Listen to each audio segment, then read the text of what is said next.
Esta é a Jovem Pan News. A rede da informação. Olá, muito bom dia. Eu sou Nicole Fusco e começa agora o Jornal da Manhã, segunda edição, que vai de segunda a sexta-feira, das 10 horas da manhã até o meio-dia. Lembrando que nós estamos ao vivo pela rede Jovem Pan News e também pelo canal do YouTube. Hoje é quarta-feira, dia 16 de outubro de 2019. Os bombeiros confirmaram a segunda morte no desabamento de um edifício de 7 andares em Fortaleza.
Regulamenta o trabalho temporário no Brasil. Anvisa adia decisão sobre produção e plantio de maconha medicinal.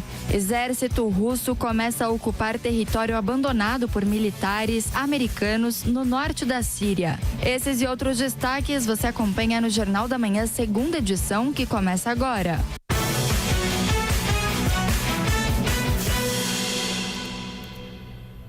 O governo diz que o presidente Jair Bolsonaro não foi comunicado com antecedência sobre a operação da Polícia Federal em endereços de Luciano Bivar. Quem conta os detalhes de Brasília é a repórter Luciana Verdolim. Aqui no Palácio do Planalto, a informação oficial é de que o presidente Jair Bolsonaro não teria sido avisado com antecedência da operação da Polícia Federal de busca e apreensão em endereços do presidente do PSL, Luciano Bivar, desafeto do presidente da República. O ministro da Justiça, Sérgio Moro, esteve no meio da tarde com o presidente aqui no Palácio do Planalto. A pauta do encontro não era essa, mas a operação acabou sendo discutida.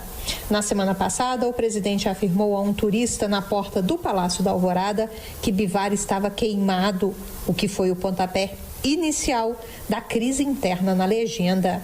Aliados de Bivar reclamam do tratamento diferenciado dado por Bolsonaro às denúncias. O presidente do PSL é criticado, enquanto que o ministro do Turismo, Marcelo Álvaro Antônio, acusado das mesmas irregularidades, se mantém firme no cargo. O porta-voz da presidência, Rego Barros, admite que o governo avalia os dois casos de formas completamente diferentes. No caso do ministro do Turismo, o presidente vem acompanhando de a tempo e aguarda as elaborações e as definições agora já da Polícia Federal e Ministério Público Federal e no todo da Justiça com relação ao ministro. No caso específico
Essa solicitação de mais transparência no uso do recurso público, eu acho que acredito que a melhor decisão dele seria se afastar, mas não deixar para ser decidido entre o grupo que ele mesmo nomeou na diretoria da Nacional. No Congresso Nacional, aliados de Bivar não poupam críticas ao governo.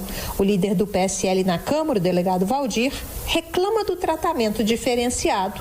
Segundo ele, essa briga interna foi como uma tempestade. Ele negou a possibilidade de expulsões na legenda. Se algum parlamentar quer receber isso de presente, isso não vai acontecer. O PSL é um partido uno, nós continuamos defendendo o governo, somos Bolsonaro, somos Luciano Bivar, somos PSL. Eu acho que o Brasil não pode todo dia continuar pautando uma picuinha, uma briga interna do partido. Apesar do discurso conciliador, a atitude do líder ontem chamou a atenção ao orientar a bancada na Câmara para obstruir a votação da medida provisória que muda a estrutura do governo. A obstrução foi curta, mas serviu para mandar um recado aqui ao Palácio do Planalto, que sem o apoio maciço da legenda, o governo pode ter problemas em votações, uma vez que o PSL tem se mostrado o partido mais fiel às propostas do presidente Bolsonaro. Aqui no Palácio do Planalto, o objetivo foi demonstrar normalidade. Logo pela manhã, o presidente comandou a reunião do chamado Conselho de Governo e, no fim do dia, ainda participou de solenidade no Palácio do Planalto. De Brasília, Luciana Verdolim. A Comissão de Constituição e Justiça da Câmara adia a decisão sobre a PEC que prevê prisão após condenação em segunda instância. Vamos saber mais sobre esse assunto com o repórter de Brasília, Levi Guimarães. Em uma sessão tumultuada,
o autor da proposta, deputado Alex Manente, do Cidadania, rebateu o argumento. A presunção de inocência está sacramentada na Constituição, não estamos mexendo, mas não por isso nós precisamos esperar o trânsito julgado para iniciar o cumprimento de pena.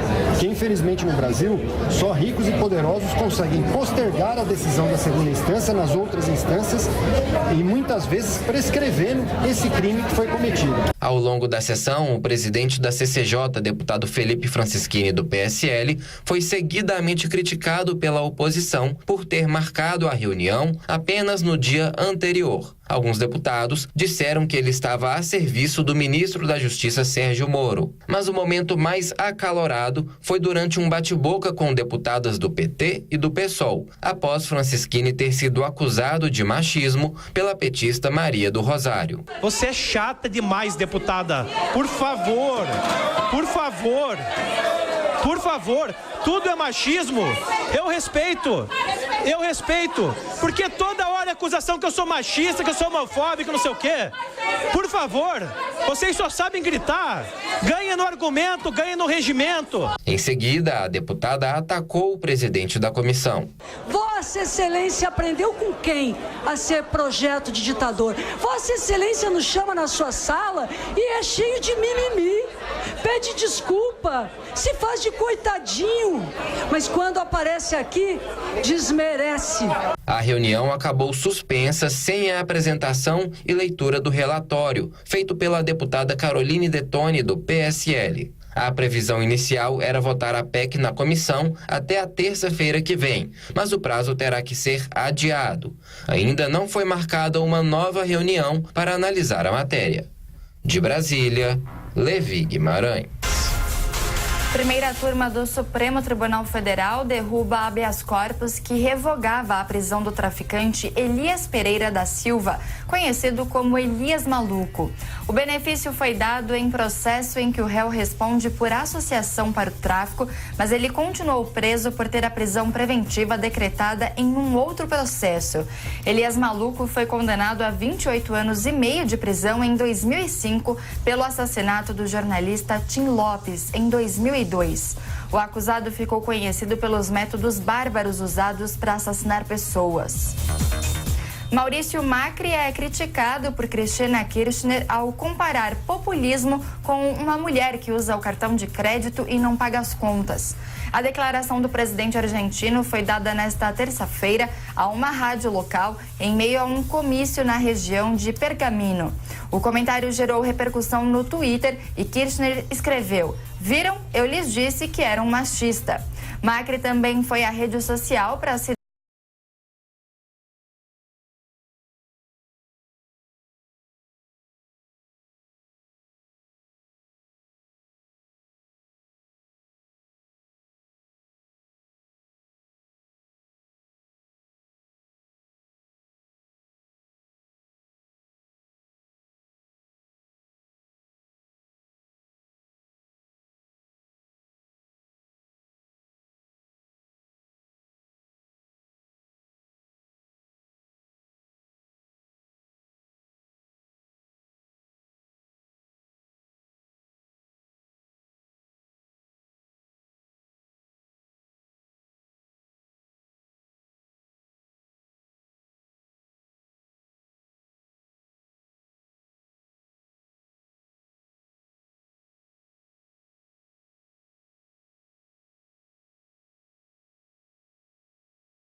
Uma pesquisa que mostra que a concentração de renda no Brasil aumentou no ano de 2018. Isso é medido pelo índice de Gini. O índice de Gini é uma referência, um parâmetro internacional. É uma escala, vamos dizer assim, de 0 a 1. Quanto mais perto de 1, maior a concentração de renda em um país. Quanto mais perto de 0, menor a concentração de renda. Esse índice de Gini, no ano de 2018, bateu 0,509, segundo o Instituto Brasileiro de Geografia e Estatística. Minha cara Nicole, ouvintes internautas da Jovem Pan, é um cenário difícil, um cenário complicado, e a razão entre aquilo que ganhavam os mais ricos vis-à-vis o que ganhavam os mais pobres mostra bem como foi a concentração de renda no ano de 2018. Sabe quantas vezes mais as pessoas mais abastadas, mais ricas ganhavam em relação às mais pobres no ano de 2018? Minha cara Nicole, eu vice internauta da Jovem Pan. Olha, Viga, não consigo chutar um número, não. Quase 34 vezes mais. Caramba. É muita coisa. É muita coisa, viu, muita Nicole? coisa. Eu estou usando essa razão porque é a mais alta da série histórica aqui do IBGE, que começou em 2012, tendo como base a PNAD contínua, Pesquisa Nacional de Amostra por Domicílio. Vou pegar um número aqui para ficar mais claro. Essa razão é 33,8 vezes maior. Ou seja, Nicole, 1% da população com os maiores rendimentos no ano de 2018 recebia quase, vou arredondar o número para ficar mais fácil, tá, Nicole? R$28 mil é o que recebia, era a renda média mensal dos, vamos dizer assim, mais abastados, 1% mais ricos da população brasileira, enquanto que os mais pobres, né, os 50% mais pobres da população recebiam R$820 de renda mensal, ou seja, esse gap, essa diferença é gigantesca. Os mais ricos, 28 mil quase, e os mais pobres, R$820. Essa é a tal concentração de renda. Triste, lamentável, mas faz parte da realidade brasileira, né, Nicole? Ouvintes e internautas da Jovem Pan. Agora, tem um detalhe importante. Isso ainda é reflexo, segundo o IBGE, daquela mega recessão, maior recessão da história econômica do país, no biênio 2015 e 2016. Eu vou explicar por quê. Nicole, ouvintes e internautas da Jovem Pan, você lembra que depois daquele fundo do poço, daquela recessão, a taxa de desemprego foi nas alturas. Você lembra disso, né, Nicole? Lembro sim, Vig, continua bastante alta até agora, né?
um salário mais baixo. Portanto, a renda diminui e isso afeta principalmente as pessoas de regiões e pessoas mais pobres do país. Você sabe a única região onde a concentração de renda não aumentou no país, minha cara Nicole? Aonde, Viga? No Nordeste brasileiro. Você vai me perguntar por quê, né? Curioso, né? Uhum. Eu também fiquei curioso quando eu recebi essa informação. E é explicável, claro, né? O IBGE está dizendo o seguinte, que o desemprego, né? E a redução na renda das pessoas, né? Dos trabalhadores, ela atingiu os brasileiros de uma forma geral. Sendo que no Nordeste atingiu tanto as camadas mais altas quanto as camadas mais baixas. É como se todo mundo tivesse piorado conjuntamente.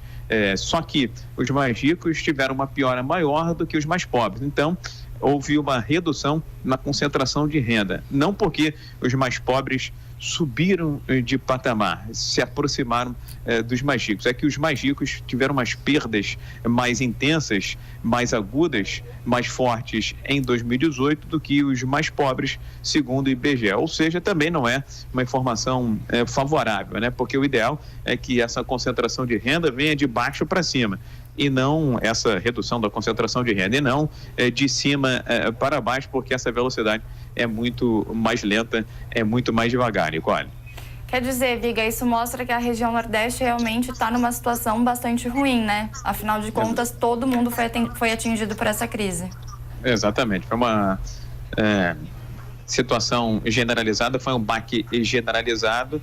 E a região Nordeste, todos sabem, é aquela mais pobre, mais carente, que tem problemas de infraestrutura, saneamento, educação, saúde. Então, o Nordeste precisa ser olhado sempre com um carinho especial, né, minha cara Nicole, porque historicamente é uma região mais problemática, vamos dizer assim, do Brasil. Nicole, podemos virar a página, não? Falar de outros fatos e acontecimentos aqui no Rio de Janeiro, ou não? Por favor, conte pra gente o que está acontecendo por aí, Viga. Uma chance sobre o meu próximo tema para você. O que você acha que eu vou falar, Nicole? Violência. Rio 40 graus, como você costuma dizer. Eu vi até sua carinha assustada, mas faz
Gonçalo também assim como a Baixada Fluminense, é uma região temida e perigosa aqui do Rio de Janeiro, com muitos casos e ocorrências de violência, né? Tanto que lá em São Gonçalo também, a polícia fluminense descobriu uma nova forma dos bandidos, dos criminosos ganharem dinheiro. Sabe como é que é, Nicole?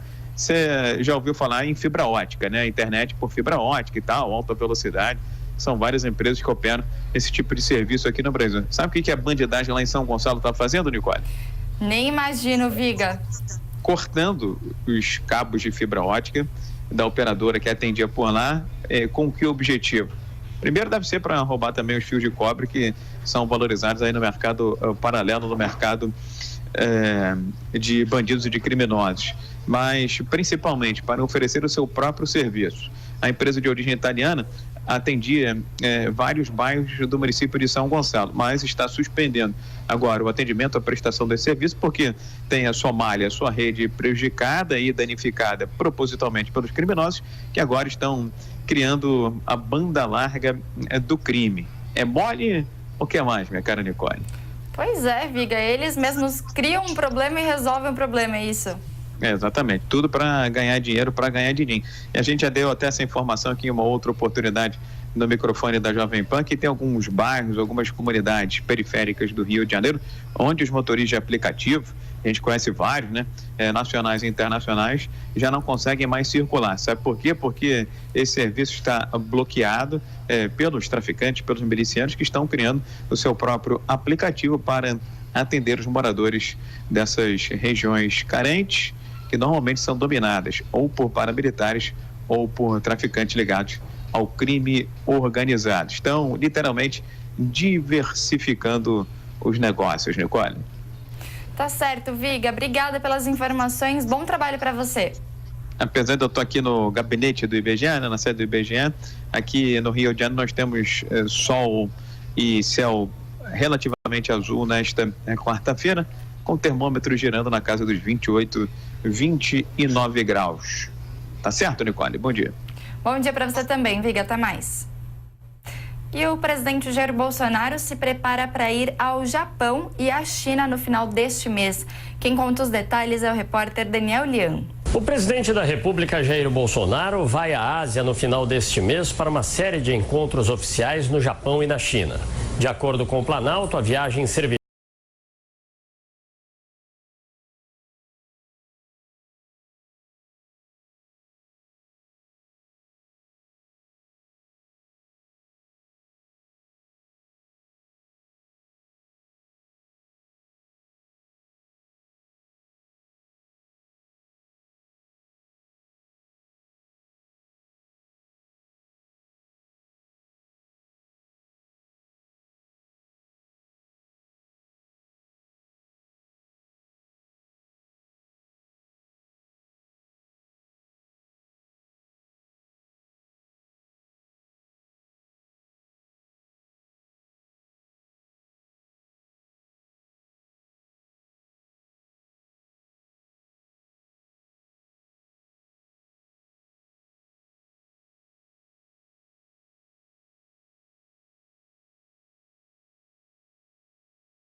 ministros Ernesto Araújo, de Relações Internacionais, Onyx Lorenzoni, da Casa Civil, Tereza Cristina, da Agricultura e Bento de Albuquerque, de Minas e Energia. Entre os compromissos na China, ele se encontrará com o presidente Xi Jinping e no Japão vai comparecer à cerimônia de posse do novo imperador Naruhito. Agora são 10 horas e 28 minutos e o Jornal da Manhã, segunda edição, vai para um rápido intervalo. A gente volta em instantes. Jovem Pan News.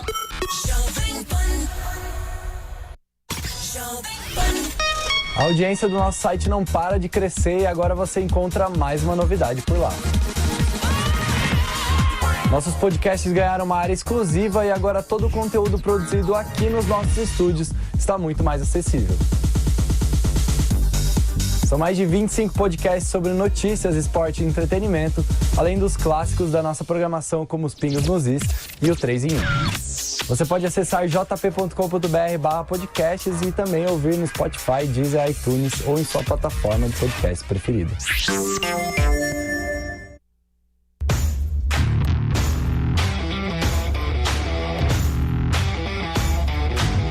Eu já ganhei alguns prêmios jornalísticos importantes. Já participei como jurado de concursos, né, que distribuíram prêmios, e é por isso que eu falo com absoluta convicção que, se é uma honra ser finalista do Prêmio Caboré, como é a Jovem Pan, é justo premiar a Jovem Pan, né, como vencedora.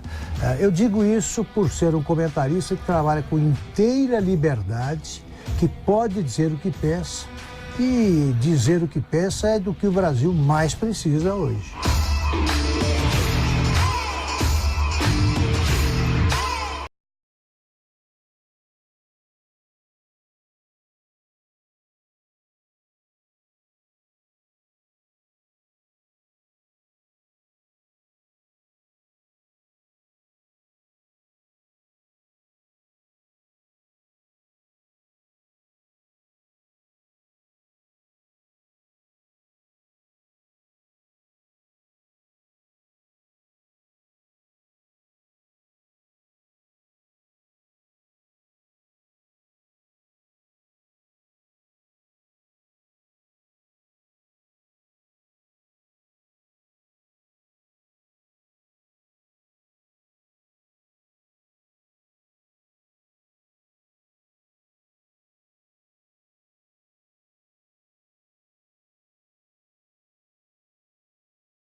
para que você tenha informação de qualidade em todo lugar.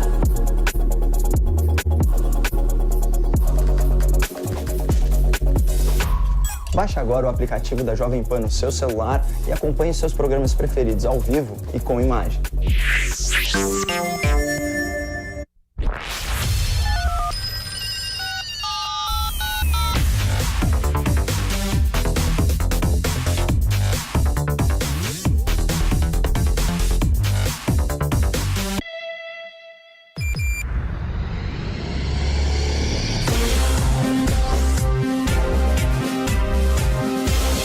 Esta é a Jovem Pan News.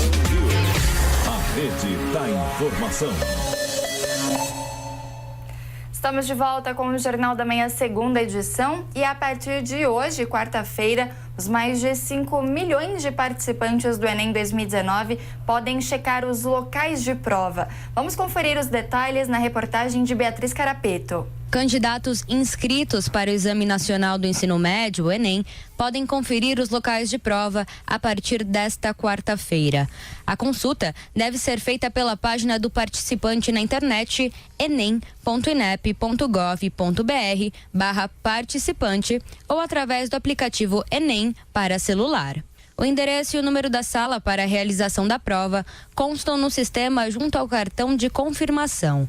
Nele estão os números de inscrição, as datas e horários do exame, a opção de língua estrangeira e o tipo de atendimento específico ou especializado, caso exista necessidade.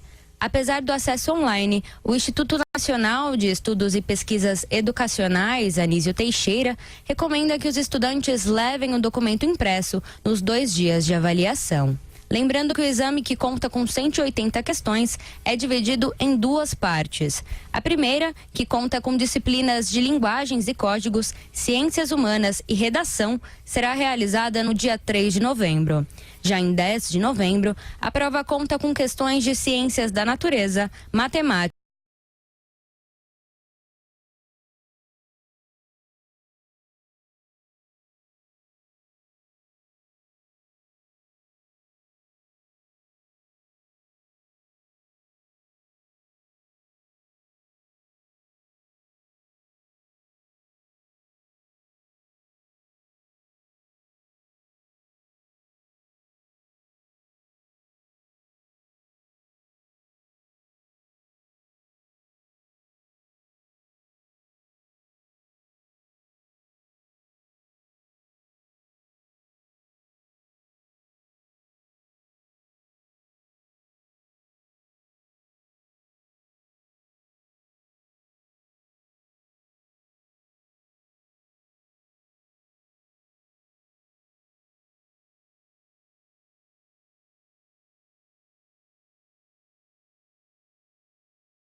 Municipalismo brasileiro, parabéns a todos. A expectativa é que a venda das reservas alcance o total de 106 bilhões e 600 milhões de reais. O texto aprovado pelo Senado prevê que 33 bilhões e meio de reais do montante fique com a Petrobras e 67% vá para os cofres da União. Os estados e municípios receberão 30% do valor arrecadado. O Rio de Janeiro, no entanto, receberá 3% a mais porque é o estado produtor de petróleo. Durante a sessão, o senador Flávio Bolsonaro se mostrou contente com a vitória e elogiou a postura do pai. Pela primeira vez na história desse Brasil, um presidente da República abre mão do bônus de assinatura do leilão de petróleo para favorecer estados e municípios. Mesmo com a vitória unânime, senadores do Nordeste pontuaram que não ficaram plenamente contentes com a repartição. Muitos esperavam que o rateio concentrasse o repasse majoritariamente aos estados e municípios mais carentes, dos quais grande parte está localizada no Nordeste e no Norte do país. O leilão concentrará grandes empresas petrolíferas internacionais e está marcado para acontecer no dia 6 de novembro. O projeto de lei seguirá agora para a sanção presidencial. O presidente Jair Bolsonaro publicou um decreto que regulamenta o trabalho temporário no Brasil. Natasha Mazaro. O presidente Jair Bolsonaro editou um decreto para regulamentar o trabalho temporário no país. A norma foi publicada no Diário Oficial da União desta terça-feira. Nessa modalidade, a pessoa é contratada por uma empresa que coloca o serviço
previdenciários e FGTS.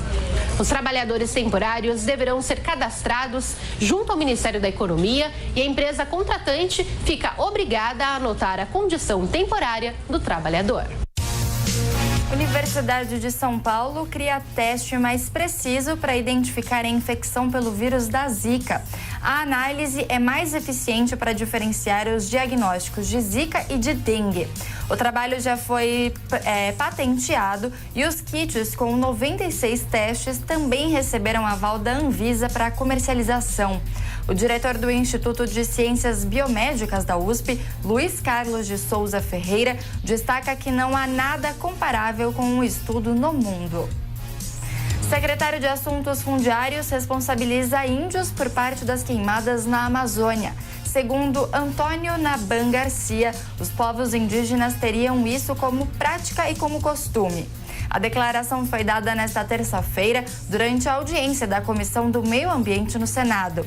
Naban disse que os ruralistas possuem pastagens consolidadas, precisam ser respeitados e não podem ser confundidos com madeireiros e garimpeiros ilegais. Presa na operação Spoofing, nega envolvimento em vazamentos e afirma que hacker sempre foi mentiroso. Suelen Oliveira ficou 70 dias no presídio feminino de Brasília e atualmente é a única das 6 pessoas investigadas no caso que está em liberdade. Ela revelou ao jornal Estado de São Paulo que conhece Walter Delgatti Neto, o Vermelho, por intermédio do marido e que o hacker tem causado prejuízos à vida dela. Ela é mulher do DJ Gustavo Henrique Elias Santos, que segue preso por envolvimento com a invasão aos celulares de autoridades. A Unicef divulgou nesta terça-feira o maior relatório já produzido sobre desnutrição e sobrepeso infantil. Vamos conferir mais informações com a repórter Lívia Fernanda. 1 a cada 3 crianças menores de 5 anos no mundo sofre de desnutrição ou sobrepeso.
O Unicef ainda identificou o crescimento de doenças crônicas não transmissíveis associado a distúrbios alimentares e má alimentação. Diante desta situação, o Unicef convoca os governos a agir para que uma dieta saudável seja acessível economicamente e que haja regulamentação da publicidade de produtos processados, assim como a aplicação de etiquetas com informação nutricional facilmente compreensíveis. As vendas do Dia das Crianças foram as melhores para o comércio entre as datas comemorativas deste ano. Reportagem de Marcelo Matos. Olá! As vendas do Dia das Crianças são as melhores para as datas comemorativas em 2019. O economista da Serasa Experian, Luiz Rabi, destaca o fôlego do varejo após setembro. Nós tivemos uma alta de 1,7% em relação ao mesmo período do ano passado.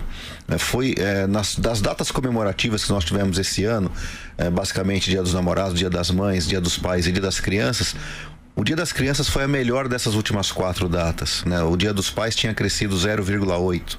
Dia das Mães e Dia dos Namorados foi negativo. E agora o Dia das Crianças com uma alta de 1,7% em relação ao ano passado. Então é um outro dado que reforça que a partir de setembro parece que a atividade varejista está ganhando algum impulso na economia, o que é importante aí, principalmente olhando-se as vendas do final do ano. Luiz Rabi ressalta a dependência do crédito. Nós tivemos em setembro uma alta de 1% na atividade varejista em relação ao mês de agosto, uma alta aí na comparação com setembro do ano passado de quase 4%. Puxado ainda por setores ligados ao crédito, como por exemplo veículos crescendo 3,8%, material de construção um pouco mais de 2%, mas alguns outros setores que não dependem tanto do crédito, como por exemplo supermercados e hipermercados, também mostraram um crescimento no mês de setembro, da mesma forma como combustíveis, e também até a parte de eletroeletrônicos. Antes do Natal, o comércio aguarda a Black Friday em novembro, com a expectativa de superar os resultados de 2018.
Um negócio. A audiência pública foi convocada pelo deputado Bacelar, do Podemos da Bahia.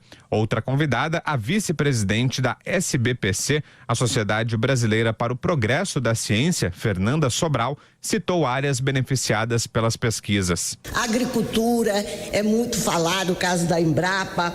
Produção animal, automação bancária, nas eleições. Já a vice-presidente da Academia Brasileira de Ciências, Helena Nader, lembrou das pesquisas sobre Zika vírus. Resolver o problema do Zika, do vírus da Zika, no mundo, foi este país e foi o CNPq. O CNPq deve fechar 2019 com déficit de 330 milhões de reais. O vice-presidente Hamilton Mourão afirmou que os objetivos que o governo brasileiro se propôs a realizar no Vaticano foram amplamente atendidos. Ele embarcou nesta terça-feira de volta ao Brasil, depois de ficar 5 dias no país.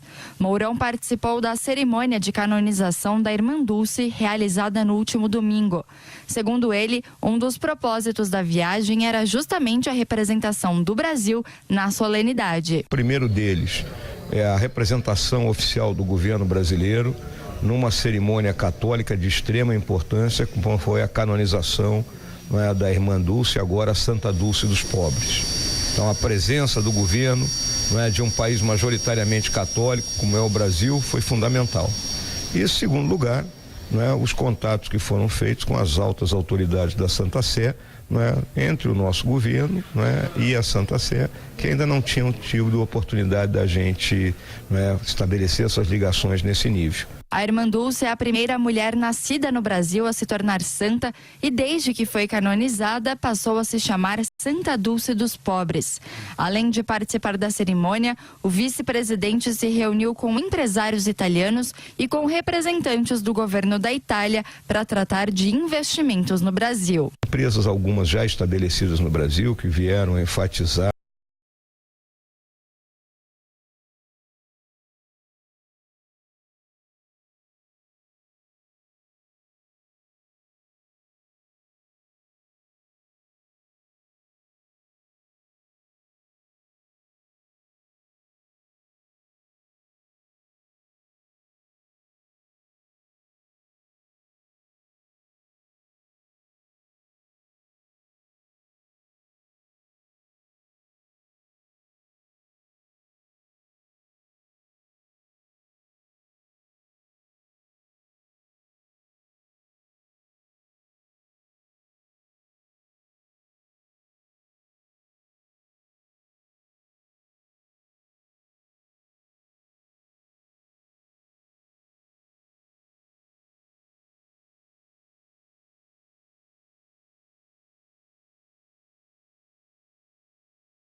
Deputados contrários à matéria obstruíram os trabalhos até que não desse tempo de concluir a análise do texto. O relator, deputado Vinícius Carvalho, do PRB, apresentou mudanças no parecer, que tem como principal ponto estender a policiais militares e bombeiros militares as regras aplicadas a membros das Forças Armadas. Alguns parlamentares questionaram o impacto da mudança sobre a economia prevista pelo projeto e ele rebateu.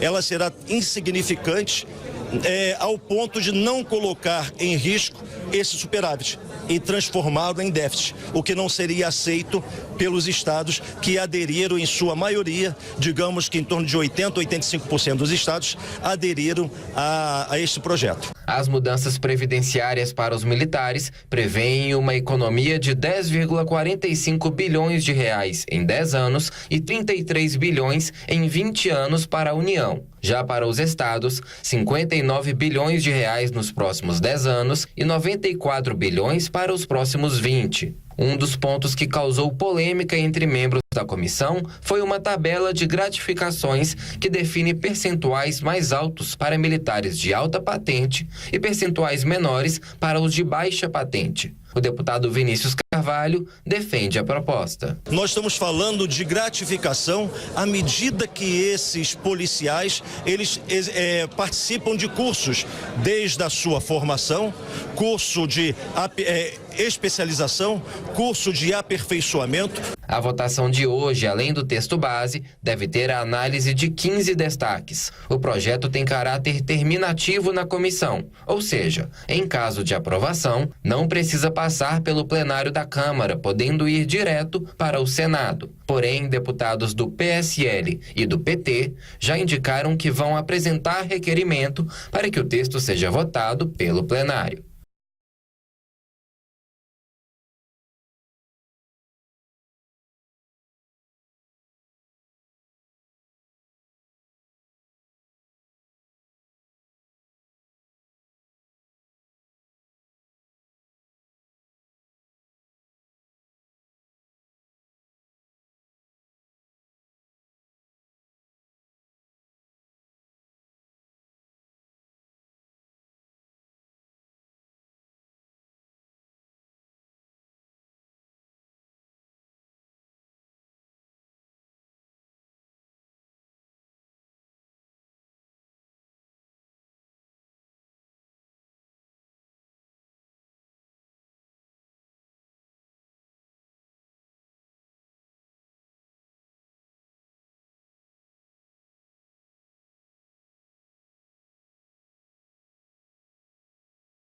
Conselho Regional de Engenharia do Ceará, o Emanuel Mota, fala como deve ser a investigação sobre esse desabamento a partir de agora. Vamos ouvir então Emanuel Mota, presidente do CREA, o Conselho Regional de Engenharia do Ceará.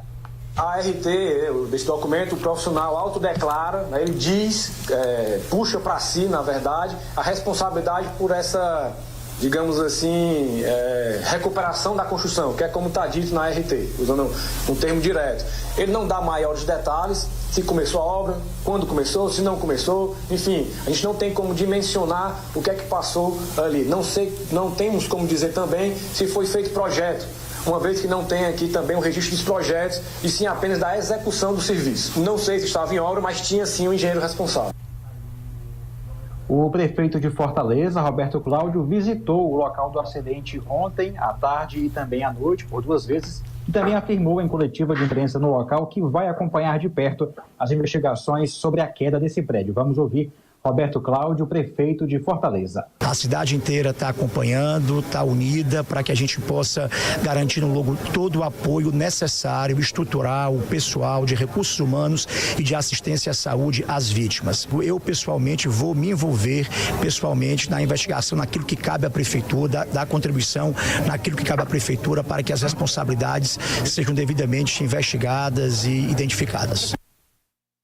Bom, enquanto as causas ainda são investigadas, Nicole, o presidente da Comissão de Direito Imobiliário da OAB Ceará, o Herbert Reis, ele fala sobre essa conscientização que deve ser tomada para que a inspeção predial aqui em Fortaleza possa ocorrer de forma efetiva, já que é uma lei que ainda não funciona como deveria. Vamos ouvir então o Herbert Reis da OAB Ceará. Precisamos trabalhar, a OAB já vai encampar isso perante o município, uma campanha publicitária, educativa, informando as pessoas a necessidade, junto com o CREA, para a gente fazer um trabalho junto com o engenheiro, junto com empresas especializadas, para realizar sim esse tipo de vistoria e, consequentemente, a realização das obras. Bom, esse é o segundo caso de prédio que desaba aqui em Fortaleza em apenas 4 meses. No comecinho de junho, um prédio desabou de forma parcial no bairro Maraponga, também aqui na capital cearense.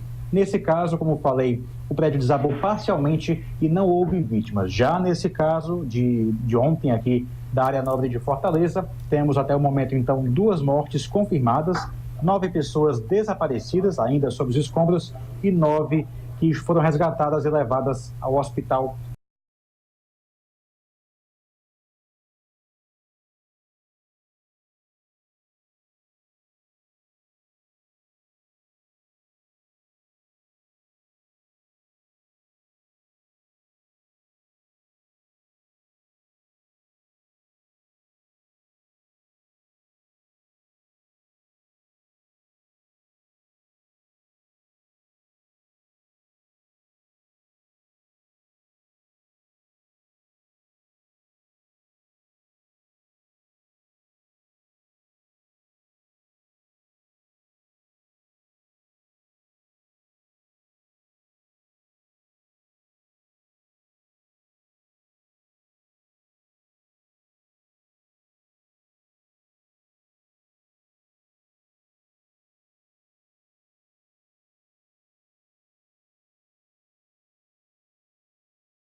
Vizinhos lá da região, o pessoal que mora nesse prédio divulgou, né, esses vídeos com uma estrutura um pouco comprometida, né? No caso, um dia anterior, houve a divulgação desse vídeo em que o prédio estaria com as pilastras já à mostra e não demorou muito para que acontecesse o pior.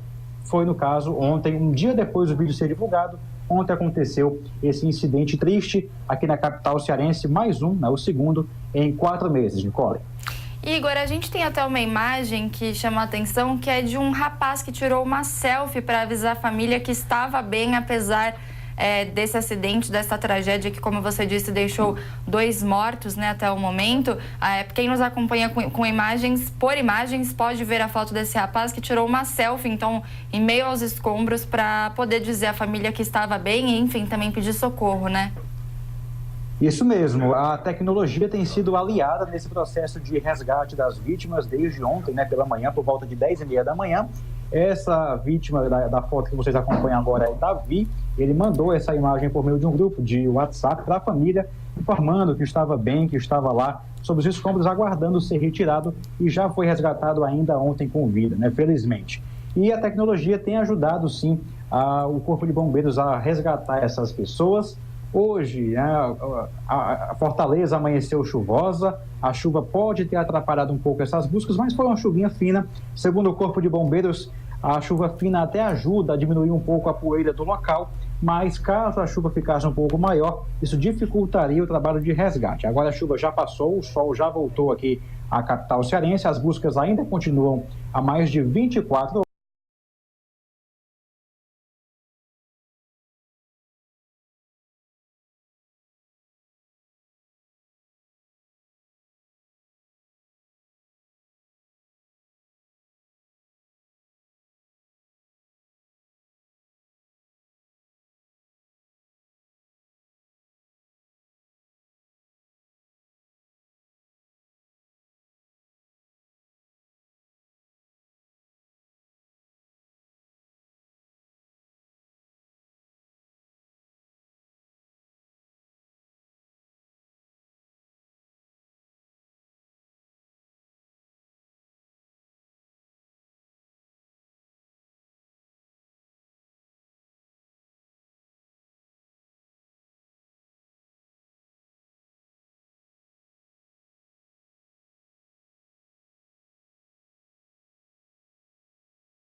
Sistema educacional em uma digitalização com computadores, internet, Wi-Fi, uma rede de projetores e também uma rede de som, dando a possibilidade dos alunos aprenderem por meio dos computadores e por meio dos celulares. O secretário municipal de Educação, Bruno Caetano, diz que esses professores terão acesso a todo esse conteúdo e que vão poder compartilhar isso com os alunos. Hoje a gente lançou aqui na Prefeitura o programa Escola Digital, levando para todas as salas de aula das nossas escolas municipais equipamentos de internet banda larga, computador para o professor, projetor, tela e caixas de som. Então hoje os alunos da rede municipal que só tem contato com a informática no laboratório, né? Então uma escola típica são 20 salas de aula e uma delas só hoje conta com computadores, que é o laboratório de informática. A partir do primeiro trimestre do ano que vem, todas as salas vão contar com esses equipamentos e mais do que isso, além dos equipamentos instalados, a Prefeitura de São Paulo disponibiliza para os professores também o currículo digital e as aulas digitais, para que os professores possam se valer desses instrumentos, das novas tecnologias, das novas didáticas, para que a gente tenha uma aula ainda mais atrativa, de melhor qualidade, e que os alunos possam aprender mais, que esse é no final das contas é o grande objetivo. O programa Escola Digital vai equipar 12 mil salas de aula com atualizações tecnológicas. O projeto, iniciado em parceria com a Unesco e com a Fundação Lema, coloca a rede paulistana à frente das demais cidades brasileiras. As aulas disponíveis na plataforma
Saúde.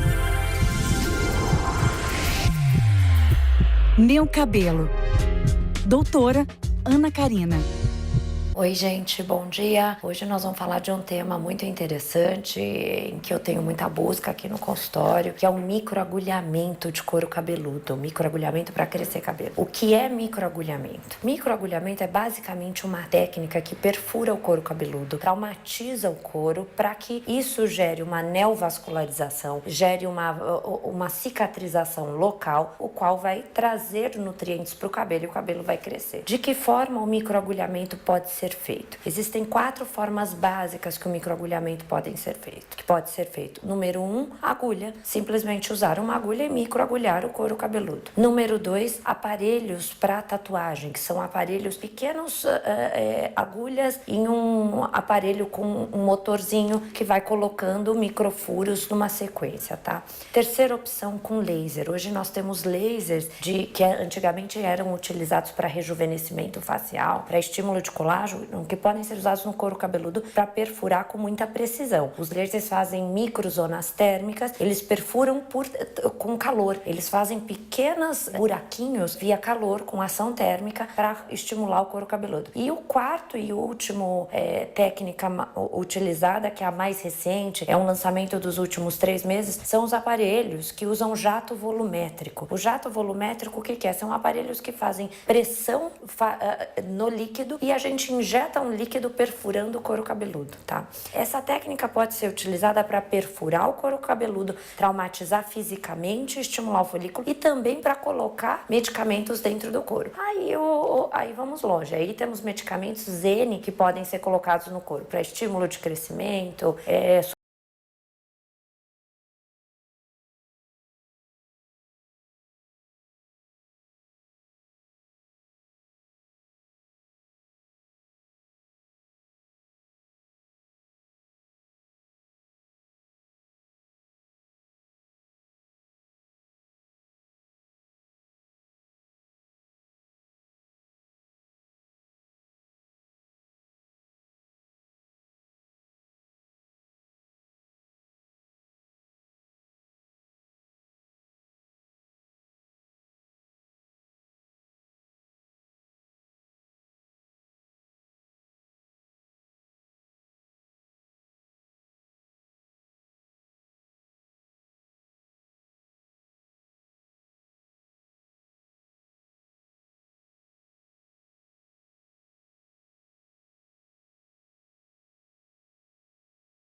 investimento milionário para o recapeamento do asfalto da cidade.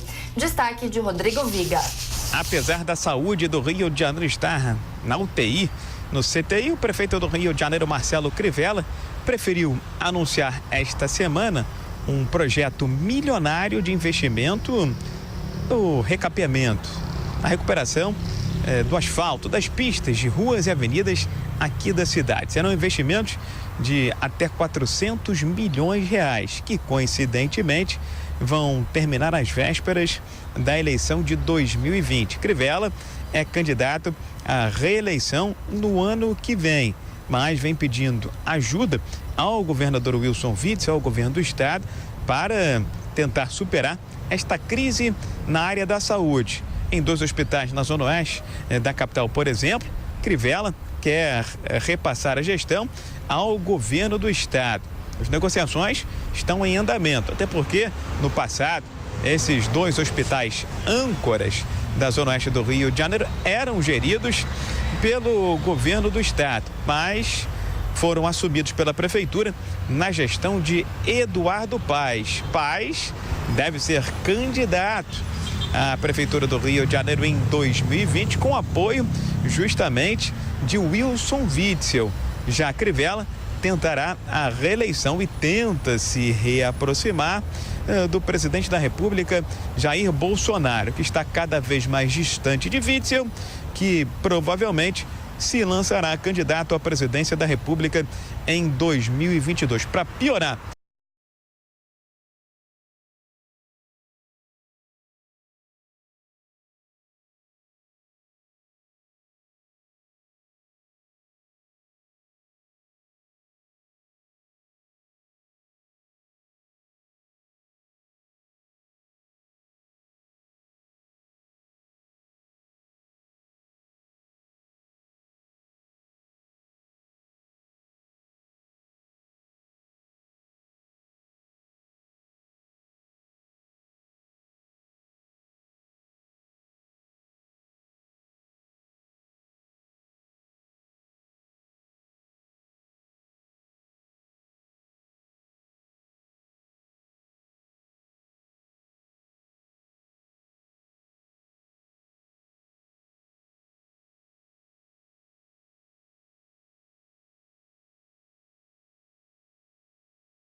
Rodrigo Viega. O Senado aprovou ontem um projeto de lei da cessão onerosa do pré-sal. E para falar mais sobre esse assunto, a Denise Campos de Toledo está aqui ao meu lado e tem um entrevistado. Oi, Denise, bom dia para você. Bom dia, Nicole. Pois é, ontem o Senado definiu a situação, só falta a sanção do presidente. É a distribuição dos recursos que serão arrecadados com o leilão da cessão onerosa. E nós vamos falar sobre isso agora com um especialista na área, Davi Zilberstein, que foi diretor executivo da ANP, Agência Nacional de Petróleo. Ele também é sócio-diretor da DZ Negócios com Energia. Davi Zilberstein, bom dia. Bom dia, Denise. Bom, Davi, eu queria saber primeiro, como é que você vê essa situação da partilha de recursos? Foi uma situação colocada pelos congressistas até para vincular a aprovação pelo Senado da reforma da Previdência. Mas vai ter um peso importante aí no ajuste das finanças, os municípios vão poder utilizar até para ampliar investimentos em outras áreas, os estados para acertar as finanças, o governo também tem uma grande expectativa e a maior expectativa, na verdade, é em relação aos investimentos no próprio setor, não é? Olha, Denise, para começar, é muito dinheiro. Nós estamos falando de aproximadamente 100 bilhões de reais, retirando o que a Petrobras tem a receber, para que o ouvinte entenda, a Petrobras está fazendo um ajuste de contas em função da compra que ela fez há 8 anos atrás, mais de 8 anos, na realidade. Isso foi feito em 2010. Então, o que acontece...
Nós tivemos um problema no contato com ele falava dessa partilha de recursos. O governo pretende arrecadar, Nicole, 106 bilhões e meio de reais com o leilão da cessão onerosa que está marcado para novembro. Aí, conforme a partilha que foi decidida ontem, 15% dos recursos vão para estados e o Distrito Federal, dá 10 bilhões 950, 3% vai para o Rio de Janeiro, estado onde estão as jazidas de petróleo, dá 2 bilhões 190, 15% para os municípios, 10 bilhões 950, 67% para a União, 48,9 bilhões de reais, e a Petrobras fica com 33,6 bilhões. Davi Zilberstein, você me ouve? Nós tínhamos perdido o contato. Te ouço bem. Prossiga, por favor, então. Então, o que eu queria dizer é o seguinte, que eu dizia que era um leilão, não é um leilão convencional no sentido de que não foram áreas colocadas à disposição. Na realidade, para o ouvinte entender, esse chamado excedente da cessão onerosa. A cessão onerosa, quando foi vendido, vamos dizer, foram vendidos 5 bilhões de barris para a Petrobras, era o que se estimava que havia nessa área na época.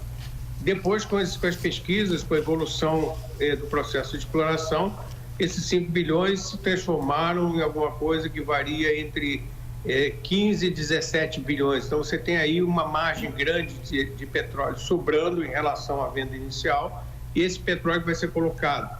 Então, o risco é menor, se espera uma disputa bastante importante e ao longo do tempo, a arrecadação decorrente dessa exploração. Provavelmente, alguma coisa igual a essa não irá se repetir. Então, é por isso também que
Olha, o que é importante destacar, que os leilões recentes que ocorreram, a chamada 10ª rodada de licitações, ela foi feita sob regime de concessão.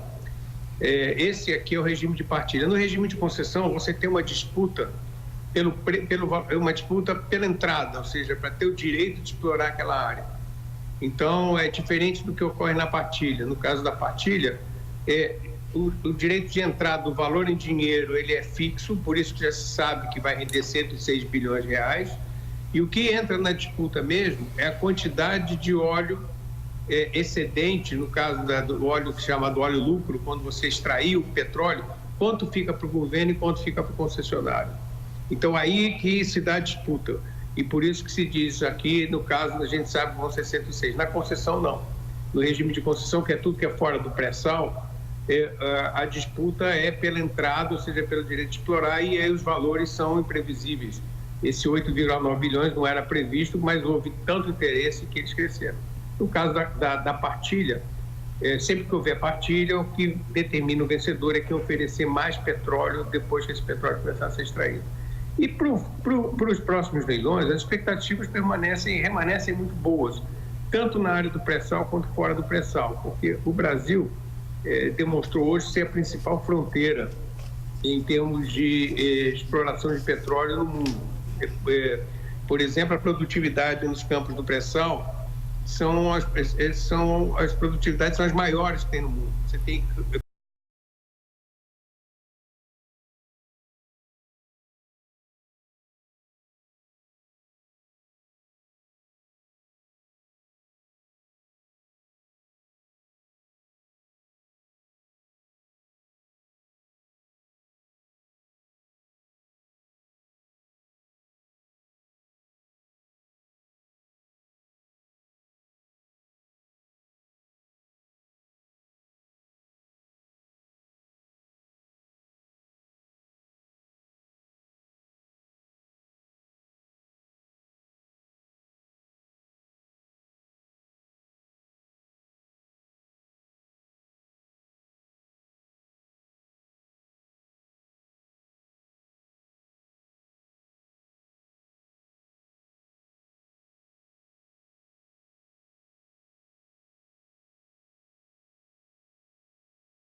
Então, essa combinação, eu posso assegurar que no futuro, nas próximas licitações, o Brasil vai continuar sendo um ator extremamente relevante nesse processo de busca de petróleo no mundo.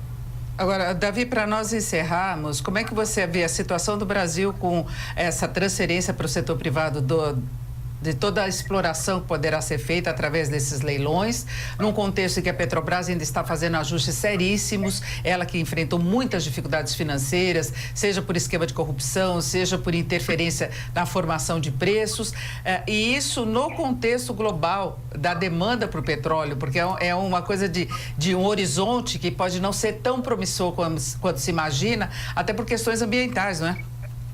Olha, na realidade, não está havendo uma transferência, porque a Petrobras ela está tornando mais aguda uma política que já vinha adiante, mas que ela está seguindo de uma maneira mais aguda, que é se desincompatibilizar de atividades que não são atividades do núcleo principal, ou aquelas que não dão mais rentabilidade. Então, a Petrobras está se voltando, se você pegar os planos de negócio da Petrobras, ela está se voltando essencialmente para a exploração e produção de petróleo, onde ela tem os melhores resultados.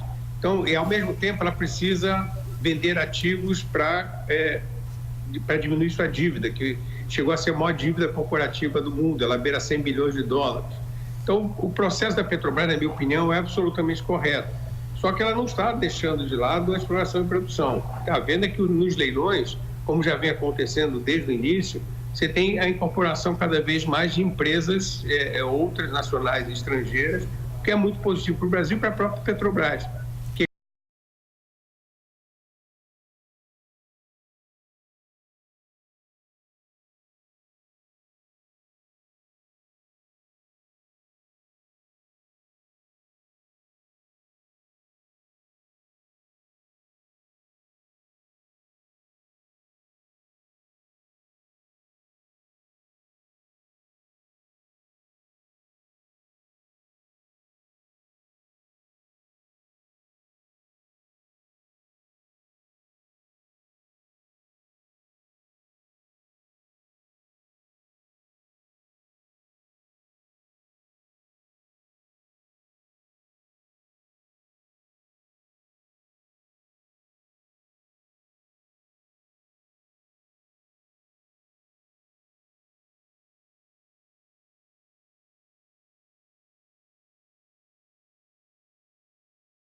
E no caso que o Brasil ficou muito tempo sem leilões, mas é uma corrida que o Brasil precisa aproveitar ao máximo, explorar essas reservas, porque por questões, principalmente, como você falou, principalmente questões ambientais, ligadas a gases de efeito de estufa, principalmente, na questão do aquecimento global, o petróleo é como eu falei antes, é um inimigo a ser abatido. O petróleo está se transformando no cigarro, como foi o processo com o cigarro.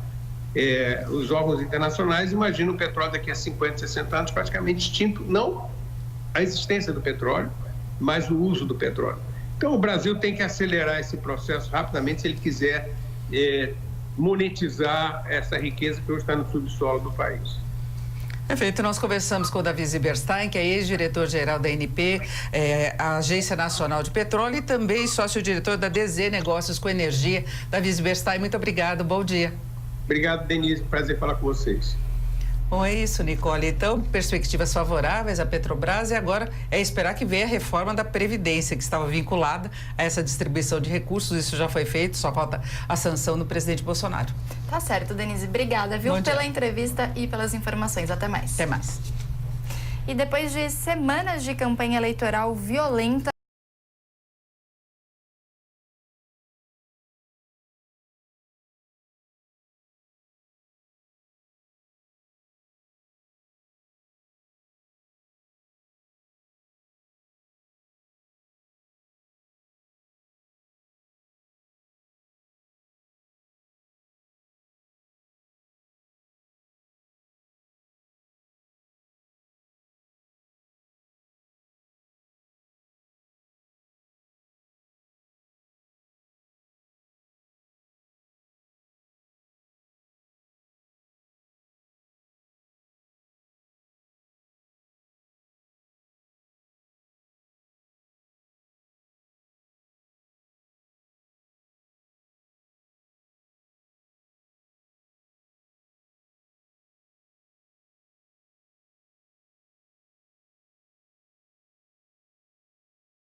um conflito armado, se isso ocorrer.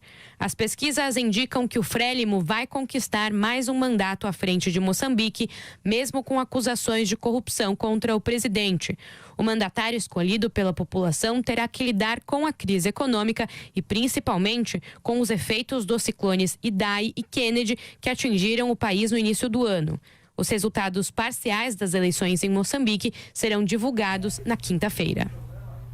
E a gente volta a falar aqui do cenário nacional porque o presidente Jair Bolsonaro afirmou hoje mais cedo que não deseja tomar partido de ninguém e também defendeu a transparência nas contas do PSL, a legenda a qual ele é filiado. A gente conversa agora sobre esse e sobre outros assuntos com José Maria Trindade, que já está aqui conosco ao vivo. Oi, Zé, bom dia para você. O que a gente viu ontem na Câmara dos Deputados, no Congresso Nacional, é uma desconfiança em relação ao presidente e ao que ele possa saber a respeito dessa operação que foi deflagrada ontem da Polícia Federal contra o presidente nacional do PSL, o deputado federal Luciano Bivar, né? Bom dia.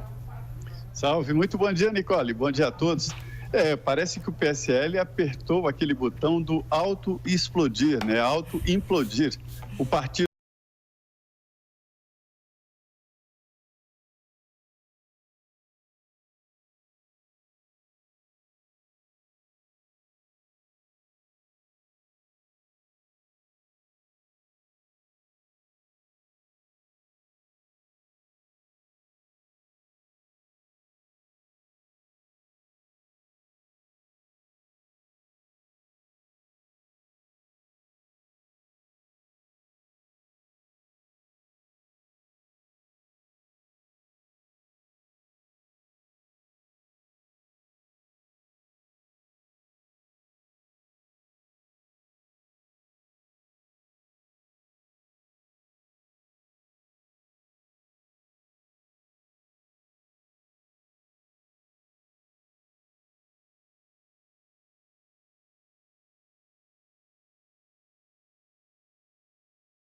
mesmo pesado. Então partiram para a guerra e disseram que é isso mesmo, que vai mostrar os dois lados.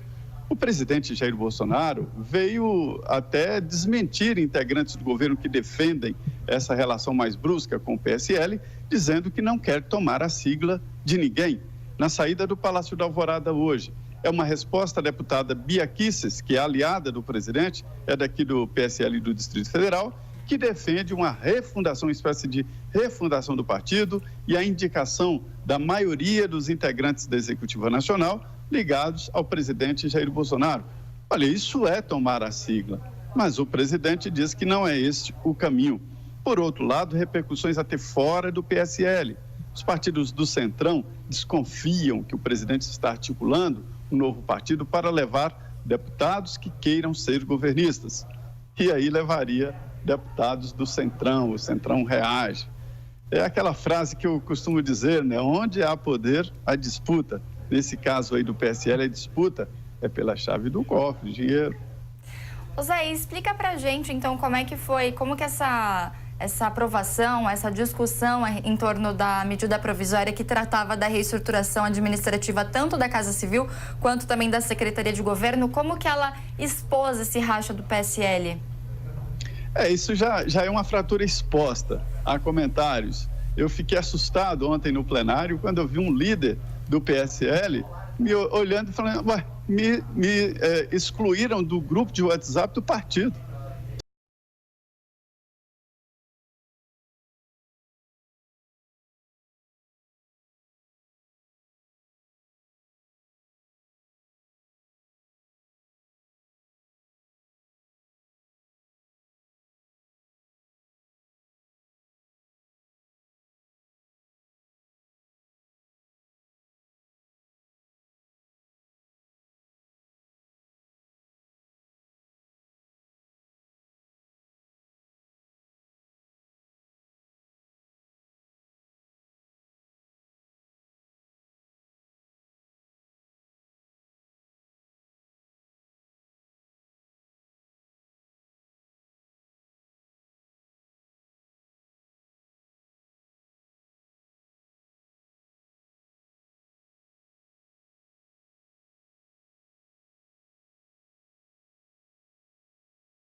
Eleitoral e o Supremo Tribunal Federal entenderam que o mandato parlamentar é do partido político. Quem sair do partido perde o mandato. Como tudo que é decidido na justiça, legislado pela justiça, vamos dizer assim, deixa muita situação ambígua e sem resposta, logo depois o próprio Tribunal Superior Eleitoral entendeu que no caso de governador executivos, presidente da República, governador e prefeito, e senador, que também faz parte da eleição majoritária, eles podem trocar sem perder o mandato. E os deputados e vereadores e deputados estaduais, se mudarem de partido sem justa causa, perdem o mandato. Mas existe ali perseguição, criação de um novo partido ou fusão, como possibilidades de mudança. O Centrão agora quer fechar essas janelas da infidelidade e definir que o mandato é do partido, quem mudar perde o mandato, ou seja, proteger os seus, né, para evitar que fujam para esse novo partido e para a bancada governista. E a operação de ontem deflagrada contra o presidente nacional do PSL, Luciano Bivar, pode servir como aquela brecha jurídica que o presidente e deputados também do partido estavam buscando para conseguir sair do partido sem ter essa perda de mandato, sem sofrer as consequências por isso? Um dos argumentos é de mudança radical na postura do partido. Sair do governo Jair Bolsonaro para a oposição já é uma justificativa.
pouco de assunto, como que estão os preparativos, como que está o clima por aí em Brasília em relação ao julgamento de amanhã no Supremo Tribunal Federal a respeito da prisão após condenação em segunda instância?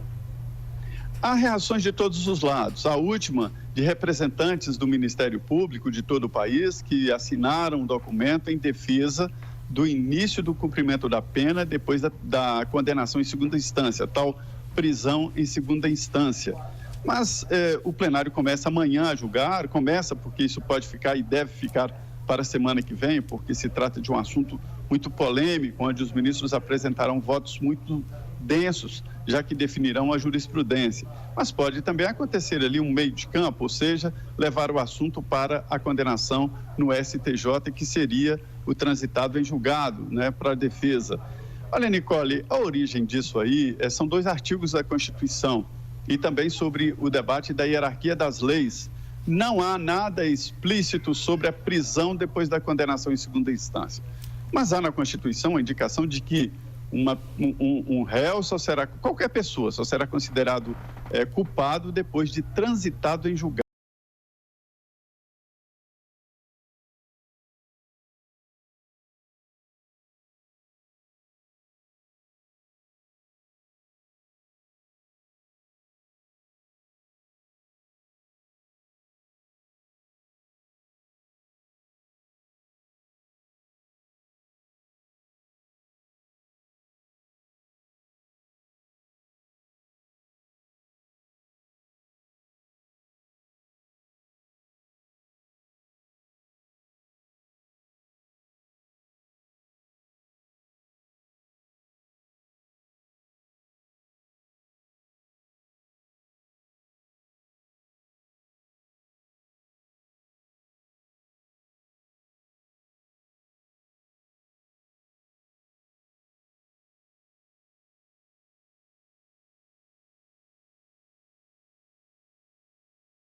Vai dar a última palavra.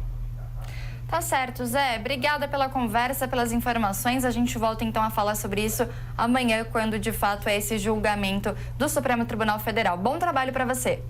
Muito bem, obrigado, Nicole. Muito bom dia a todos. Até amanhã. E vamos agora ao comentário de Rodrigo Constantino. Olá, Constantino, bom dia. Bom dia. A direita é fascista, intolerante e agressiva, diz a esquerda fascista, intolerante e agressiva. É a velha tática de Lenin, acusar o adversário do que é. Nada mais sintomático do que um movimento chamado Antifa, ou seja, antifascismo, adotar exatamente as mesmas táticas do fascismo. São mascarados que intimidam e agridem qualquer um que ouse pensar diferente. Temos inúmeros casos para ilustrar essa hipocrisia. Recentemente, um casal de velhinhos foi impedido de atravessar a rua por membros da Antifa, que devem se sentir os libertadores progressistas ao intimidar idosos indefesos. E essa semana tivemos também mais um caso, entre tantos, de apoiadores de Donald Trump que foram agredidos do nada após evento do presidente em Minneapolis. As imagens mostram a agressão. No Brasil, não é diferente. A esquerda radical se diz defensora da tolerância e das minorias, mas não tolera a minoria conservadora em ambiente acadêmico. Bastou a direita começar a exigir seu espaço no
cara da esquerda radical, que gosta de acusar os outros de fascistas.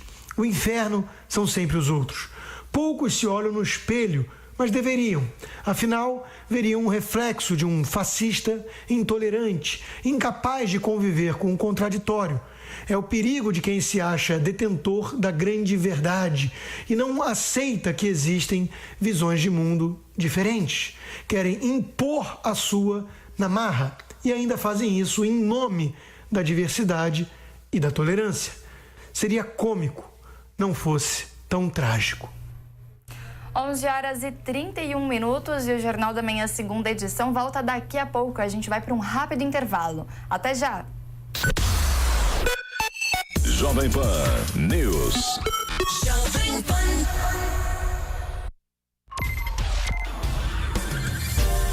Saúde. Alimentação e saúde. Dr. Filipo. Olá, amigos da Jovem Pan. Eu sou o Dr. Filipo Pedrinola e quero falar com vocês sobre um assunto bastante interessante. Na verdade, é uma pergunta. Será que a atividade física, os exercícios, interferem com o nosso cérebro? Então, a ciência mostra que sim.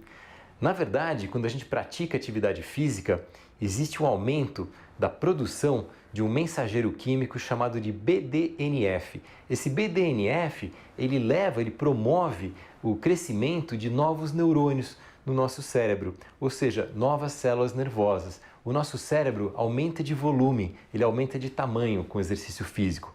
A gente pode até dizer que o exercício físico nos ajuda a sermos mais inteligentes. Não só isso, como também a atividade física libera outros mensageiros químicos conhecidos como a química da alegria, que é a liberação da serotonina, da dopamina e das endorfinas, que são neurotransmissores ou mensageiros químicos que ajudam demais a melhorar o nosso estado cognitivo e o nosso humor. E na verdade a gente sabe também que o exercício físico ele pode ser considerado muito eficiente no tratamento da ansiedade e da depressão. Alguns estudos mostram que a atividade física regular poderia ter um papel mais eficiente do que muitos antidepressivos ou ansiolíticos que são utilizados. Assim como existe uma melhora importante no padrão de sono. A gente sabe que o exercício físico auxilia também a melhorar a qualidade do sono. E a gente sabe que o sono é extremamente importante para a recuperação de todo o nosso sistema neurológico.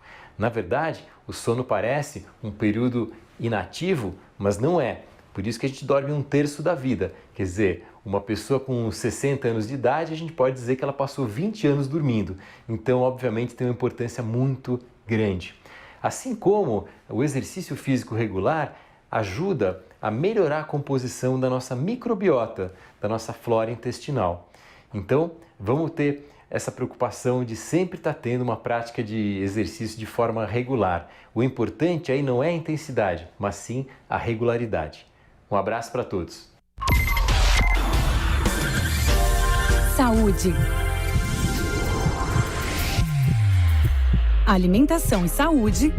Dr. Filipo.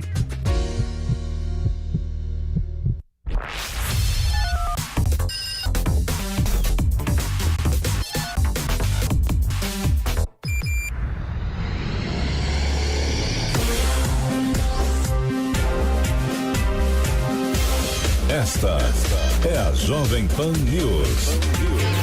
A rede da informação. Para você que chega agora, seja muito bem-vindo ao Jornal da Manhã, segunda edição, que vai ao ar de segunda a sexta-feira, das 10 horas da manhã até o meio-dia. Nós estamos sempre ao vivo no canal do YouTube Jovem Pan News e no AM para todo o Brasil e para São Paulo também. Agora são 11h35. Vamos saber quais são as principais notícias da manhã desta quarta-feira com o nosso Top 10. Tragédia no Ceará. Prefeitura de Fortaleza diz que prédio foi construído de maneira irregular.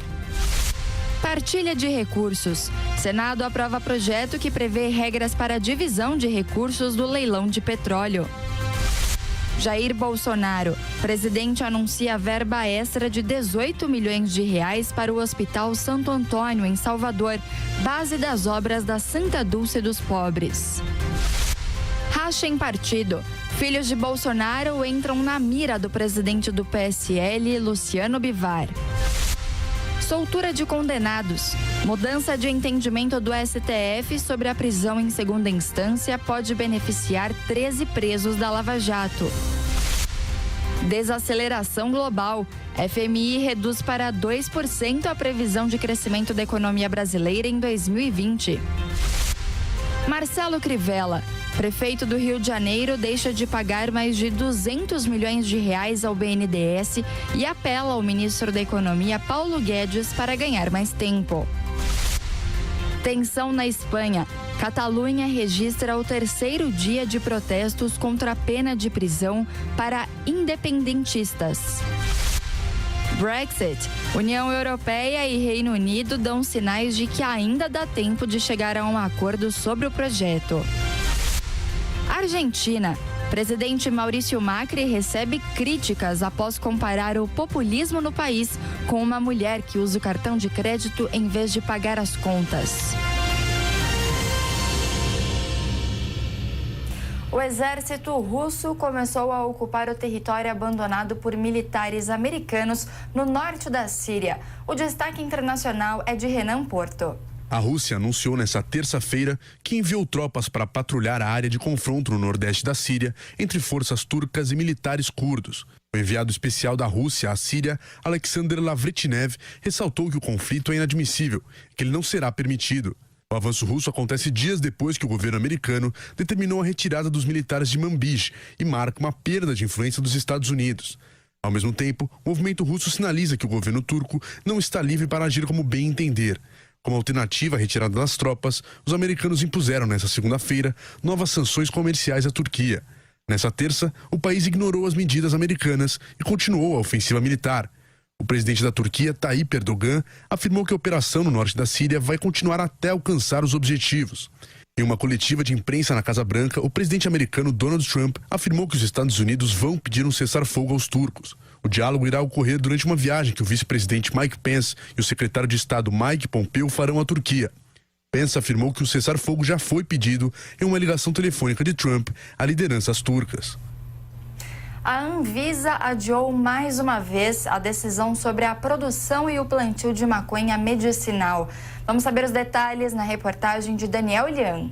A decisão da Agência Nacional de Vigilância Sanitária sobre a regulamentação da produção, plantio e transporte de maconha medicinal por parte de empresas farmacêuticas e sobre o registro de medicamentos produzidos à base de cannabis foi adiada após 2 pedidos de vista. Um feito pelo diretor do órgão, Antônio Barra Torres, contra-almirante indicado pelo presidente Jair Bolsonaro para compor o colegiado, e outro por Fernando Mendes Garcia Neto. O relator da proposta e diretor-presidente da Anvisa, William Dibby, apresentou o voto favorável à aprovação de ambas medidas, com algumas reformas. A proposta sobre a regulamentação de medicamentos exclui cosméticos, alimentos e cigarros. Ele defende a tese de que a autorização trará benefícios. Proteção que incide nesse momento com base no que tem sido prescrito pelos médicos sobre crianças com epilepsia refratária, pacientes com dores oncológicas, entre outros, e que, indubitavelmente, poderão adquirir a semelhança de outros milhares de formulações desenvolvidas e fabricadas no Brasil, produtos seguros e eficazes e com riscos delimitados. Pelo texto, para obter o registro, as empresas deverão apresentar documento informando a doença que será tratada, além de dados sobre a relevância do uso do medicamento. As companhias interessadas devem mostrar ainda um plano de gerenciamento de risco. Os produtos deverão ser vendidos mediante apresentação de receita com prescrição médica. O regimento determina prazo de 2 sessões para a reapresentação da matéria após o pedido de vista, que deve acontecer em menos de 15 dias, uma vez que as próximas reuniões semanais já foram convocadas.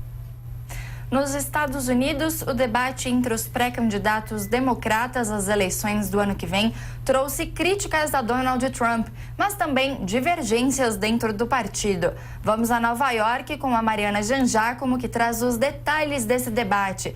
Bom dia, Mariana. Olá, bom dia a todos. Neste momento, os dois partidos políticos aqui dos Estados Unidos, o Partido Republicano e o Partido Democrata, decidem quem serão os candidatos às eleições presidenciais que acontecem em novembro do ano que vem. No Partido Republicano, Donald Trump ainda tem o maior apoio, mesmo com toda essa história de impeachment. Só outros 3 políticos dizem que querem desafiar Trump e tentar, então, a nomeação pelo partido. Já no Partido Democrata, um cenário bem diferente. São 19 pré-candidatos disputando a nomeação pelo partido. E desses 19, 12 se encontraram ontem à noite, participaram do debate político para falar sobre propostas de campanha. Então é claro que todos esses 12 pré-candidatos criticaram bastante as ações de Donald Trump, afinal são membros do partido da oposição. Falaram muito sobre a questão dos conflitos entre a Síria e a Turquia. Alguns pré-candidatos defendem que os Estados Unidos não deveriam ter retirado as tropas norte-americanas da Síria. Outros concordam com Trump e dizem que sim, o exército dos Estados Unidos deveria mesmo ter saído dessa guerra, mas mesmo esses que concordam com Trump discordam da forma como isso foi feito.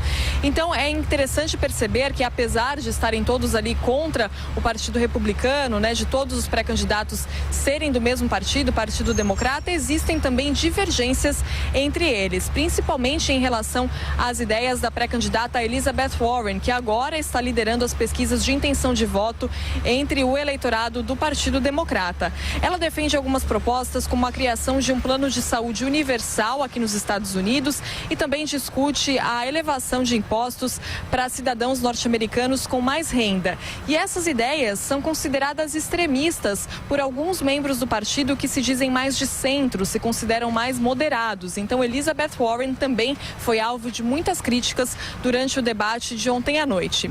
Bernie Sanders, que operou o coração no dia 1º de outubro, participou também do debate de ontem. Foi a primeira aparição pública dele desde que operou o coração. Ele, que tem 78 anos e é o mais velho entre todos os 19 pré-candidatos do Partido Democrata, e enfrenta então o desafio de provar que está saudável, de que pode de fato concorrer às eleições do ano que vem e também, quem sabe, exercer o mandato como presidente dos Estados Unidos. E Joe Biden, que foi vice-presidente de Barack Obama e está no centro de toda a questão do processo de impeachment contra Donald Trump, também participou do debate ontem à noite. Eu continuo por aqui acompanhando esse cenário movimentado, esse cenário de corrida pré-eleitoral nos Estados Unidos e também tudo mais que acontece por aqui, e volto a qualquer atualização. De Nova York, Mariana Jangiacomo. A ANEEL quer mudar as regras de incentivo à energia produzida por consumidores. Marcelo Matos. Olá. A Agência Nacional de Energia Elétrica pretende alterar as regras da geração distribuída, a energia produzida pelos consumidores. Em geral, com painéis solares, o excedente é direcionado à rede elétrica convencional para utilização posterior sem cobrança dentro de um balanço de geração e consumo com a distribuidora. A nova proposta da ANEEL passa a cobrar pelo uso da rede, bem como os encargos na conta de luz. E o valor é baseado pela energia recebida de volta. A agência sustenta que hoje os clientes que não têm sistemas pagam pelos incentivos dados a quem possui o modelo de geração. Não seria pouco dinheiro. A ANEEL estima que a manutenção das regras atuais pode custar 23 bilhões de reais até 2035. A proposta passará por consulta pública e pode sofrer alterações dentro do prazo de 17 de outubro a 30 de novembro. E haverá uma regra de transição até dezembro de 2030, até a publicação da nova regra, sob justificativa do desenvolvimento sustentável da tecnologia. O IPEM São Paulo realiza hoje uma operação em balanças de check-in nos aeroportos. E quem traz mais informações ao vivo pra gente é o repórter Vitor Moraes. Oi, Moraes, bom dia. Todos que acompanham o Jornal da Manhã, segunda edição, eu falo aqui do aeroporto de Congonhas. Quem anda muito de avião, Nicole, todos os dias tem que vir para o aeroporto, vai para lá e para cá, está sujeito a um problema. O excesso de bagagem, quem nunca, né?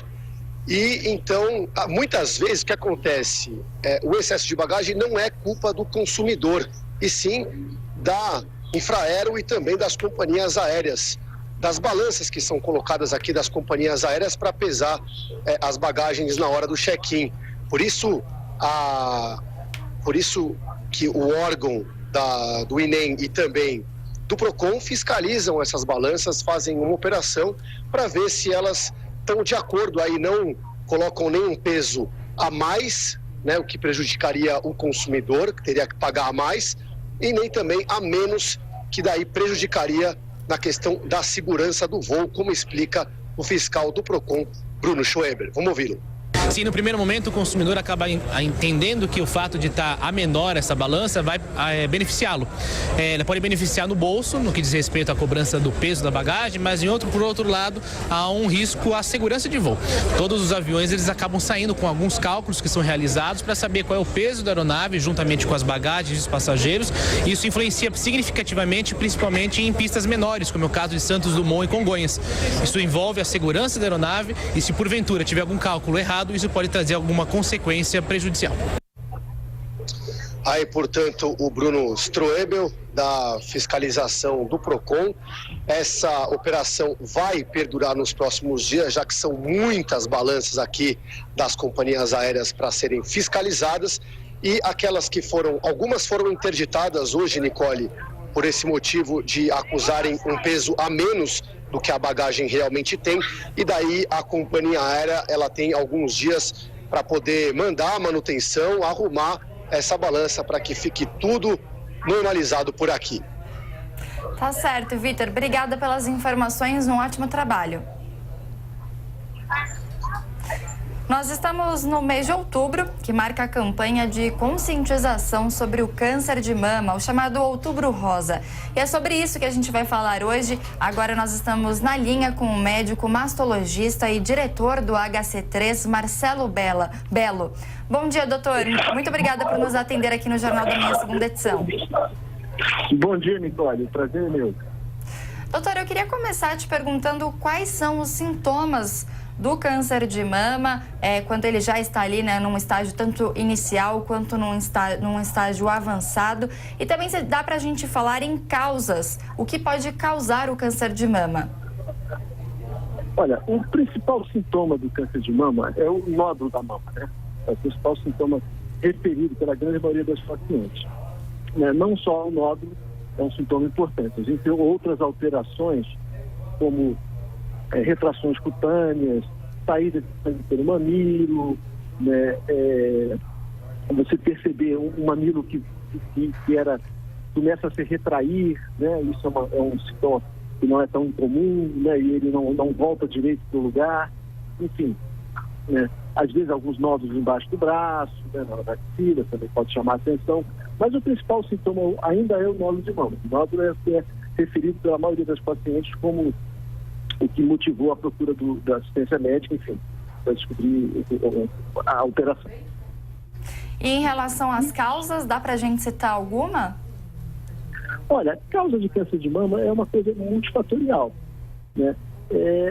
Eu gosto de citar as causas que a gente consegue atuar em cima delas, né? Você tem desde das alterações genéticas que se podem ser herdadas, que é a grande minoria dos casos. Na verdade, não chega a 10% dos casos, a maior parte dos casos são cânceres acidentais, que vão acontecer independente de você ter um patrimônio genético. Mas, assim, onde é que a gente pode atuar? Hoje a gente sabe que tem alguns fatores de risco que são muito importantes no desenvolvimento do câncer de mama.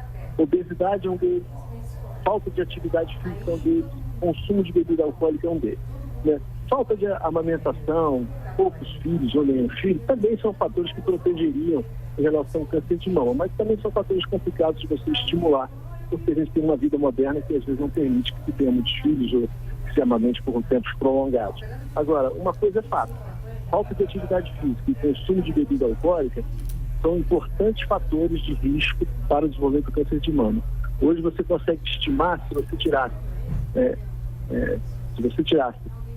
o consumo de bebida alcoólica, que tivesse uma população que fizesse exercício ativamente, você talvez tivesse 8 ou 9 mil casos a menos de câncer de mama no Brasil. Óbvio que seria uma utopia, mas é importante saber que um pouco de atividade física durante a sua semana e a restrição, ou pelo menos a moderação do consumo de bebida alcoólica, pode sim evitar o surgimento do câncer de mama.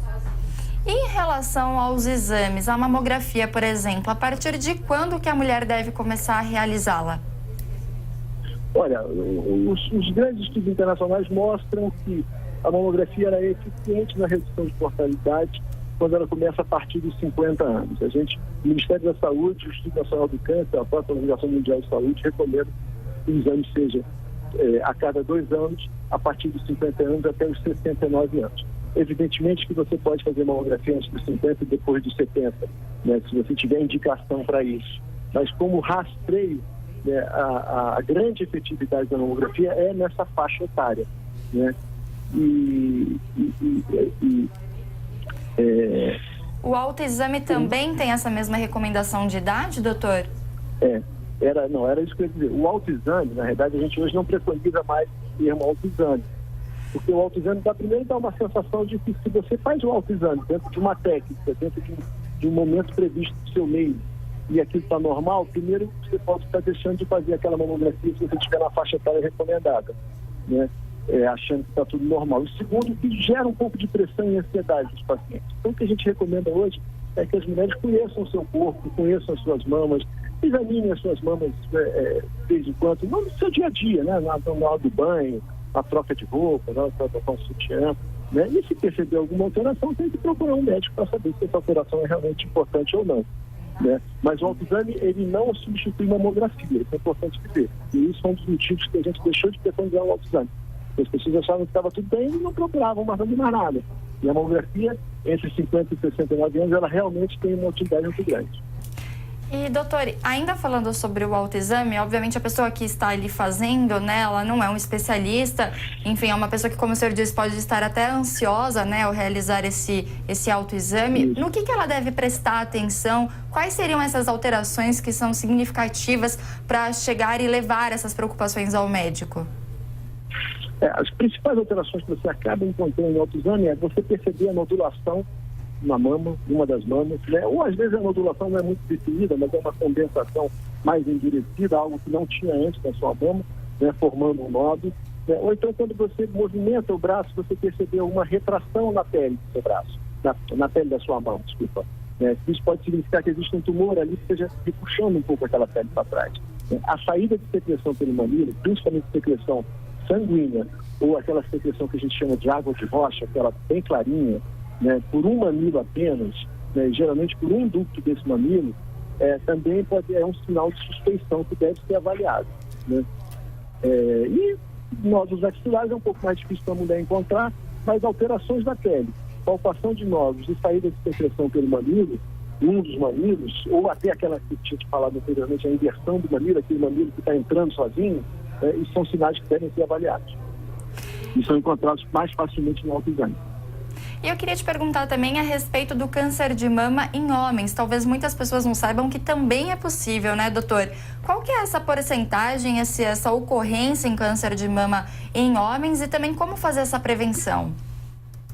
O câncer de mama em homem existe, o homem também tem mama, né, uma quantidade de tecido mamário muito menor que a mulher, evidentemente, né, e por conta disso é muito raro, né? Ele corresponde a cerca de 1% dos cânceres de mama na mulher, às vezes até menos. Isso significa dizer que de cada 100 cânceres de mama em mulher, você vai encontrar um de homem, né? Não, pela sua baixa incidência, não justifica prevenção, no sentido de você fazer rastreio mamográfico em homem, até porque a mama do homem é muito pequena, você não consegue rastrear, você não consegue examinar direito com mamografia, né? Mas o homem tem que ter ciência, né, de que ele tem mama, né? Se ele tem muitos casos na família de câncer de mama, vale a pena palpar sua própria mama de vez em quando, né? Se ele teve casos, principalmente de outros homens da família com câncer de mama, vale muito a pena examinar sua mama, né? E às vezes até procurar um mastologista, né? Se ele pegar, meu pai teve câncer de mama, meu irmão teve câncer de mama, às vezes vale até a pena procurar um mastologista, porque você pode estar diante de um fato hereditário, né? Mas em linhas gerais, o câncer de mama do homem é muito raro, né? E você não tem medidas de rastreio. O mais importante é que conheça a doença, que ele saiba que pode acontecer no homem, né, e que ele se examine, enfim, esporadicamente, perceba, até porque a palpação da glândula mamária do homem é mais fácil, porque é muito centralizada atrás do mamilo. Normalmente o câncer aparece ali atrás do mamilo, como na forma de nódulo. né? Mas também tem todas as outras características. Pode ter hipertensão, pode ter retração de mamilo, pode ter ulceração de mamilo, né? Assim como o câncer da mulher. Tá certo. A gente conversou agora então com o médico mastologista e diretor do HC3, Marcelo Belo. Doutor, muito obrigada pela atenção e pela conversa aqui no Jornal da Manhã, segunda edição. E eu que agradeço a oportunidade. Bom dia. Servidora é exonerada após uma denúncia de crianças dopadas com tranquilizantes em uma creche. Vamos com esse destaque do Alexandre Pitoli. Oi, Pitoli, bom dia. Bom dia para você também que acompanha a segunda edição do Jornal da Manhã. E a educadora de uma creche da cidade de Votuporanga, no interior do estado de São Paulo, foi exonerada do cargo e publicada sua exoneração nesta terça-feira. Isso porque ela é acusada com provas documentais de dopar crianças. O caso foi registrado em abril deste ano, quando Kelly Nascimento Antoniolo, mãe de uma criança que à época tinha 11 meses, desconfiou da criança dormir por demais quando saía da creche e levou o bebê até a Santa Casa de Votuporanga. Um exame toxicológico comprovou que a criança tinha na sua corrente sanguínea clonazepam, um tipo de tranquilizante. Depois disso, outras mães se mobilizaram e foram até a Delegacia da Defesa da Mulher para registrar boletim de ocorrência. Em nota, a Prefeitura de Votuporanga diz que, além de exonerar a funcionária, também está promovendo encontros com a comunidade para informar sobre os procedimentos tomados. Alexandre Pitoli, para a Rede Jovem Pan. Agora são 11 horas e 57 minutos e o Jornal da Manhã, segunda edição, fica por aqui. Muito obrigada pela sua audiência, pela sua companhia e acompanhe agora o Camisa 10 também pelo canal do YouTube Jovem Pan Esportes. Lembrando que todas as notícias você acompanha no nosso site jp.com.br ao longo da nossa programação e também no canal do YouTube Jovem Pan News. Uma ótima quarta-feira a todos e a gente se encontra amanhã às 10 horas da manhã. Até lá! Jovem Pan News.